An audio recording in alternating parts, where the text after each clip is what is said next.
Hey and welcome to Not Only Hollywood. Today I'm going to review The Piper from 2015. This is a South Korean horror thriller. A man with his young son arrives in a small village which is plagued by rats. He makes a deal with the villagers that if he gets rid of the rats, they will pay him.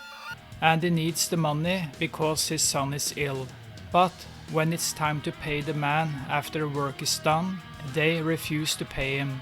Now he will play some sour notes to teach them a lesson that they don't fuck with a man with a flute. This is the South Korean version of the Pied Piper of Hamelin. Most people have probably heard or read the story about the man with the flute who performed a job he didn't get paid for.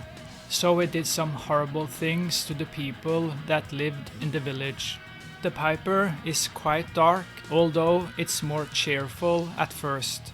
I didn't like any of the characters in the movie, nor can I say that the actors impressed me. I hated the son of the protagonist. He has some ugly glasses, and I just wanted him to die so I didn't have to see his ugly glasses. If I had met him, I would have punched him in the face and stepped on his little glasses. Little piece of shit. The characters are simple. You will not find much character depth except for the father. He's trying to earn some money so he can buy medication for his dying and punchable son. Someone needs to punch this young man. And I'm here to do the job. But when the villagers refuse to pay him, he takes his revenge.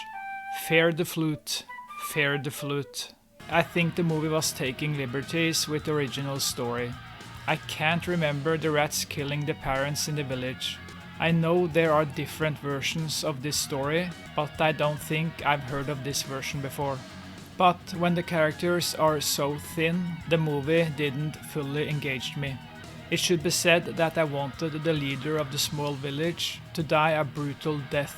He has a face you want to punch hard. So, we have two punchable characters in this movie. Feel my fist, you old nasty man. Feel it. I'm going to bury you and that little kid.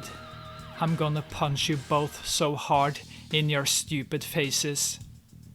The Piper was a disappointment. I'm sure the movie would have been better with better actors, a better script and a better director. The movie feels a little cheap, especially with the central woman character and many of the hopeless characters who are caricatures. We get to see some short but awful scenes where some actors should be ashamed of themselves and quit acting. They need a beating. I'm ready with my fists.